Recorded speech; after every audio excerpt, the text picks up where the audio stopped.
Before we get started, support for this podcast comes from Boost with Facebook, whose podcast, Boost My Business with David Fisher, features unique perspectives and insight from business leaders and small business owners. Hear stories and anecdotes about businesses just like yours. Gain insight on what it takes to grow a business and learn from both the mistakes and triumphs of others. Download Boost My Business wherever you get your podcasts. That's Boost My Business Podcast. Welcome to the Tech Meme Ride Home for Monday, November 23rd, 2020. I'm Brian McCullough. Today, cloning Snapchat isn't cool. You know what's cool? Cloning TikTok. And even Snapchat has agreed and joined the bandwagon with Spotlight. Are people fleeing ads and feeds because the market is saturated? I break down all of last week's big moves in digital media and why the COVID tracking project probably deserves a friggin' Nobel Prize. Here's what you missed today in the world of tech. Snap has announced Spotlight, a vertically scrollable TikTok-like feed inside of Snapchat, as well as plans to pay $1 million every day to users who create the top snaps featured in Spotlight through the end of the year. So high level here is the news that yes, even Snapchat wants to clone TikTok. Cloning TikTok is the new cloning Snapchat stories, so why not get on board even if you are Snapchat? But also, why growth hack your way to audience uptake on a new feature like this when you can just brute force it by giving away cash? Making it rain, quoting TechCrunch. Snapchat this morning is officially launching a dedicated place within its app where users can watch short, entertaining videos in a vertically scrollable TikTok-like feed. This new feature called Spotlight will showcase the community's creative efforts, including the videos now backed by music, as well as other snaps users may find interesting. Snapchat says its algorithms will work to surface the most engaging snaps to display to each user on a personalized basis. To do so, it will rank the snaps in the new feed using a combination of factors like how many other people found a particular snap interesting, how long people spent watching it, if it was favorited or shared with friends, and more. The algorithm will also consider negative factors like if a viewer skipped watching the snap quickly, for example. Over time, the feed will become tailored to the individual user based on their own interactions, preferences, and favorites. This is a similar system to what TikTok uses for its For You feed. However, on TikTok, only users with public profiles can have their videos hit the For You feed. Spotlight, meanwhile, can feature snaps from users with both private or public accounts. These snaps can be sent to Spotlight directly or posted to our story. The company says the snaps from the private accounts will be featured in an unattributed fashion. That is, no name will be attached to the content. There will also be no way to comment on these snaps or message the creator, Snapchat explains. Users who are over 18 can opt in to public profiles in order to have their names displayed, which allows them to build a following. But while this allows users to private and directly reply to creators, there are no public comment mechanisms on Spotlight. That's a different setup than on TikTok and gives Snapchat a way to avoid the much larger hassle of handling comment moderation, end quote. Actually, as Alex Hearn pointed out on Twitter, that's a different proposition than most other social networks, full stop. Twitter especially, but also Instagram and lately TikTok. Quote, anyone who's gone viral on here knows that broadly, it sucks. It renders the platform unusable, opens you up to abuse and harassment, and has barely any upside. Snap's deal is basically lose the downside and take the upside in cash rather than followers, end quote. As we spoke about a bit on the weekend bonus episode, a new trend that seems to be emerging, or at least re-emerging, is not going viral, putting speed bumps on virality, or at least getting some of the upsides from virality in different ways. More from Axios' Sarah Fisher, quote, how the algorithm works. Each video gets distributed to at least 100 viewers. Those with the highest engagement get elevated to the next distribution tier of 1,000 views. Tournament-style algorithms mean all content is treated equally by Snapchat's distribution algorithm at the start. Snapchat will moderate all videos within their first 100 views. That initial review process includes both humans and software. All videos must adhere to Snapchat's existing community guidelines and content rules, end quote. So I think they're going to be self-selecting out for controversial things, for even political stuff. As Scott Belsky tweeted, quote, new social platforms differentiate themselves with novel formats, which is the origin story of Pinterest, Snap, TikTok, etc., and users flock to new forms of creative expression. But innovation today seems more about how dominant platforms can retrofit trending formats, end quote. Add to that $1 million a day. They say the $1 million will be divvied up based on total number of unique views, and those with the most views get the biggest piece of the pie, I think, though it's unclear whether or not you could go on such a popularity run that you could, in fact, become a millionaire before this promotion ends. Don't know if this is related to everyone fleeing to these new social formats, but we've been hearing for a while now that throwing ads into feeds, which is the way that social media has made its money thus far, is sort of coming to an end. Well, if not coming to an end, at least plateauing. And according to recent analysis, Facebook and Instagram ads especially appear to be reaching a saturation point after having grown by around 30% every single quarter since 2015, quoting the Wall Street Journal. In addition to ads on its legacy Blue app, those on Instagram, which the company acquired for $1 billion in 2012, accounted for roughly a quarter of Facebook's overall revenue in the 12 months ended September 30th, according to consensus estimates compiled by Visible Alpha. Ads on both platforms now seem to be reaching a saturation point at just the wrong time. Amid an increasingly strict regulatory environment, it seems unlikely Facebook can simply buy the next Instagram to populate. That could present growing pains for a mature company that has consistently increased its ad impressions to boost overall ad revenue over the last 5 years. Interestingly, while ad pricing has risen over that period on the same basis, prices began to decline in the second half of 2018, with the greatest declines this year.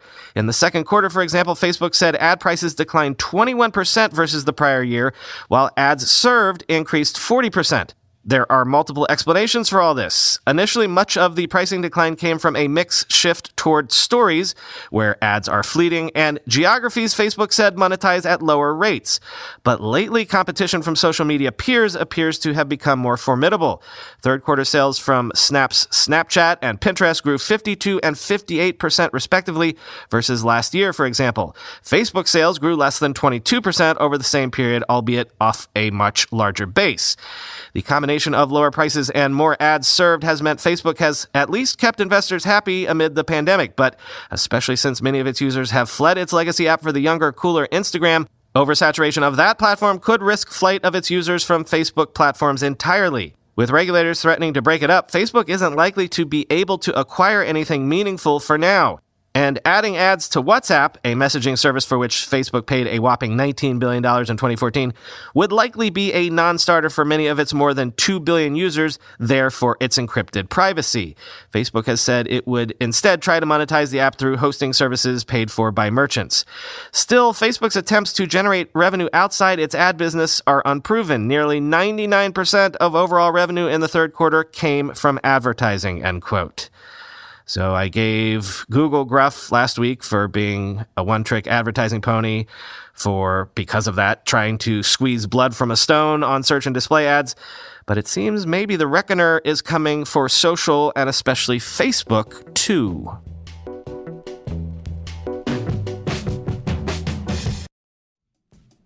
As more and more big tech companies vie to collect your data, it's a challenge to protect your privacy. Proton is creating tools that give you control over your data. As part of their Black Friday sale, you can now get Proton Mail and Proton VPN for up to 50% off. Proton Mail protects your inbox from surveillance and abuse, and Proton VPN protects your internet activity, unblocks content, and masks your location from the websites you visit. Easily import your existing emails with Proton Mail to step up to an encrypted inbox. Proton VPN is the trusted VPN service used by journalists and activists around the world. And if you act now and select a bundle plan, you will also get early access to Proton Drive, their end-to-end encrypted cloud storage service, for free. This is their only promotion of the year, so it's your best chance to upgrade your privacy right now today. I'm doing this myself this week. Do not put this off. Click on the link in the show notes or go to protonmail.com/techmeme and get 50% off a 2-year plus plan bundle. That's protonmail.com/techmeme for 50% off Proton Mail and Proton VPN. You know what makes this time of year truly wonderful? It's the music. And I'm getting my holiday music fix with Amazon Music. I've actually been an Amazon Music user since I got my first Echo. What was that, 6 years ago now? It literally is the best for doing simple things like asking Alexa to just play some holiday music. No need to make playlists, no need to search albums, no need to do anything. Haven't tried Amazon Music before for yourself? For a limited time, you can get your first 3 months of Amazon Music Unlimited for free. That's access to more than 70 million songs on demand and ad-free. Play the songs you want, when you want, free for 3 months. You could play Mariah on repeat all day long, all the way into 2021 if that's your jam. Listen at home or wherever you are. Your holidays will be merrier with fun, festive tunes. Remember, for a limited time, new subscribers can get 3 months of Amazon Music Unlimited for free. Go to amazon.com/ridehome. That's amazon.com/ridehome to get your first 3 months of Amazon Music free. Starts at $7.99 per month after that. New subscribers only. Terms apply. Offer expires January 11th, 2021. There's been quite a rolling story going on in digital media over the last week that I haven't had a chance to get to yet. So this is sort of to catch you up on old news, but still news worth being aware of. First, Buzzfeed acquired Verizon Media's Huff Post in a stock deal, part of a larger agreement to syndicate content on each other's platforms.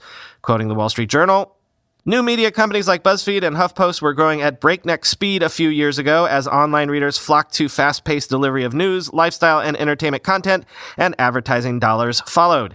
The business became more challenging as tech allies Facebook and Alphabet's Google sucked up digital ad dollars.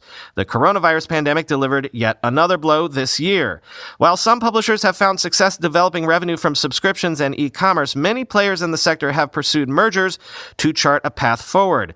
Last year, Vice Media acquired Refinery 29, Vox Media acquired New York Media, and Group 9 Media acquired Pop Sugar. BuzzFeed has explored other possible acquisitions, according to people familiar with the matter. BuzzFeed expects to turn an operating profit this year for the first time in years, Mr. Peretti said in an interview. The company has saved money through layoffs, furloughs, and other cuts, end quote.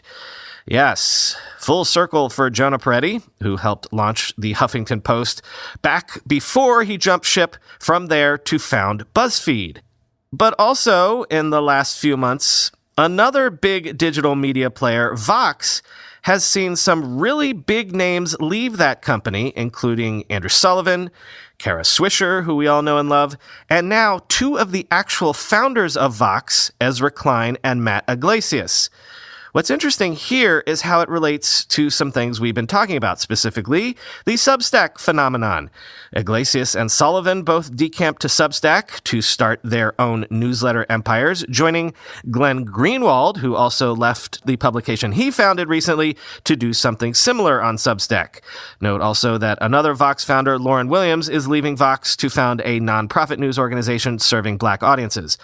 But Swisher and Klein were both poached to become columnists and podcasters for the New York Times. So that's an interesting story in its own right, because if you hadn't been noticing, the New York Times has been on a financial tear over the last few years. Digital subscriptions have paid off handsomely for the Gray Lady, and it seems they are opening up their checkbook now to literally buy up the talent that will continue that sort of growth. Might there someday only be a handful of players in the entire news space? I'm talking about news as a product. The Times certainly seems to be positioning itself for that sort of future, and certainly they're the best positioned to be that future if it does come to pass. Reminds me of the first column by Ben Smith, who was another one lured away from his position to the Times from BuzzFeed. In his debut column, Smith said that the New York Times has become, like Facebook or Google, a digital behemoth crowding out the competition. Link to that piece in the show notes. With remote learning continuing to be the reality of the moment for a lot of students, teachers are increasingly unearthing and reporting the pain points that they are encountering in the remote learning setup. A lot of them seem to be pain points created by technology solutions that were designed to eliminate pain points in the first place. For example, teachers say they are forced to spend hours reviewing tests that were scored incorrectly by auto-grading test bots, which try to match a student's response to an answer key. Quoting again from the Wall Street Journal. Auto-grading promised to save teachers time, but now has many of them spending hours poring over answers to their students' every assessment and exam if they are aware of the grading problems at all. The root of the failure is in the simplistic design of many grading bots. They try to match a student's response to a teacher's answer key. If the two aren't identical, the response is often marked wrong, even if a human could easily see it's correct. It is yet another headache for teachers, parents, and students brought on by the sudden shift to remote learning. The makers of such educational software acknowledge the problems with auto-grading and say many teachers didn't have enough time to properly train on how to use the online platforms. Christina Perez, a single mother in Aurora, Colorado, said her 3 children have become dispirited by the whole remote school experience, including receiving numerous incorrectly graded tests in the Canvas learning management platform, the same virtual classroom my children use in California. All of my children were B students, and now they're failing in most classes. That's how bad it is, said Ms. Perez, whose children are in 7th, 8th, and 10th grades. What does that do to a kid's mental health and their willingness to even try, end quote. Apparently, answers can be marked incorrectly for something as simple as using capital letters as opposed to lowercase. And here I thought that machine grading was a problem that we had solved 30 years ago with a technology called Scantron. Finally today, let's end by talking about digital media again while staying on the COVID situation in a nice little combo package. If you've been following COVID as a story at all, then you've probably heard of the COVID Tracking Project, which is basically the source for all of the data relating to COVID numbers, new cases, hospitalizations, deaths, etc. I was not aware of this, but it turns out that the COVID Tracking Project was an entirely volunteer project set up to make up for the fact that early on, we couldn't get reliable numbers on the spread of the virus from anywhere, including from governments. And the fact that the COVID Tracking Project is still going is maybe down to the fact that they remain the best, if not the only source of data and facts around COVID-19. So for all the times we bemoan people not coming up with big solutions these days, solutions to fit a moment in history, or journalism being broken, maybe we should take our hats off to these actual heroes who did the thing, who didn't ask permission, didn't ask questions, they just built. Quoting Bloomberg.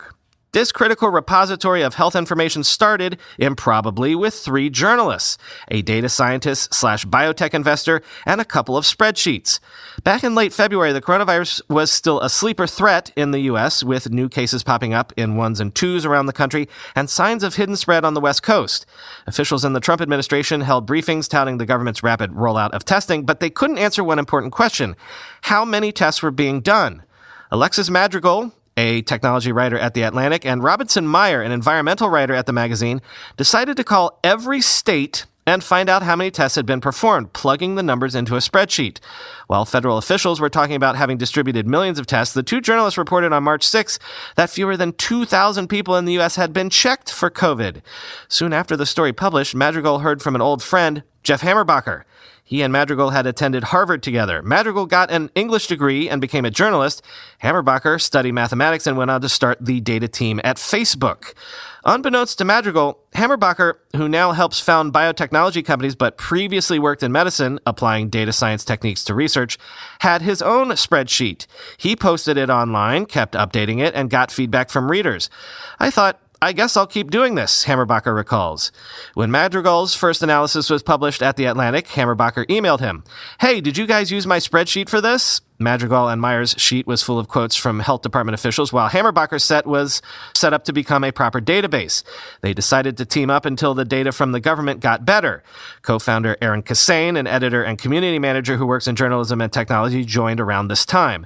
They thought the project would last a week or 2. We just sort of figured, of course, the CDC would put out this information, Madrigal said. But it just never happened, end quote. Search for the COVID Tracking Project on Google Scholar, which compiles academic literature, and you'll get more than 500 results, a sign of its standing in the scientific community. The project has helped force states to improve their disclosure of COVID data. In April, it started giving states letter grades on the quality of the data they reported. At first, only 10 states got an A or A+. Now 40 states and territories have reached that grade. The project is a demonstration of citizen know-how and civic dedication at a time when the country feels like it's being pulled apart. Yet Yet it's confounding that almost a year into the pandemic, the COVID tracking project is doing what might be expected of the U.S. government. It's kind of mind-boggling that it's fallen to a group of volunteers to do this, says Kara Schechtman, one of the project's early volunteers, who's since become the paid co-lead for data quality, end quote.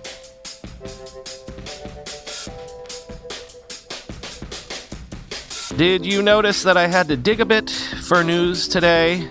Went with a couple of things that I would have normally reserved for the long reads. That's because, of course, this is Thanksgiving week here in the U.S., so expect hard news to be sort of slow this week, but that's the flexibility we've built into this podcast from day one. Some days it's all headlines and breaking news, but a lot of times it's deep dives and analysis into larger trends, which, frankly, I kind of prefer. So don't worry, we won't want for things to talk about this week. By the way, thank you to those of you who watched the weekend bonus episode on YouTube. That little experiment did exactly what I thought it might. Basically quintupled our usual viewing hours on YouTube, boosting our entire catalog of videos to boot. Again, I'm not suggesting anyone, went into our YouTube channel and just set it to autoplay for a few hours and then walked away to let us rack up viewing hours, but I don't know, if a few hundred of you did something like that, it would certainly boost our subscriber count even more, which has been an amazing way for us to actually hack discovery, something that is sorely lacking in podcasts. It would also help us pass that magical 4,000 view hours threshold that I told you about with YouTube last week.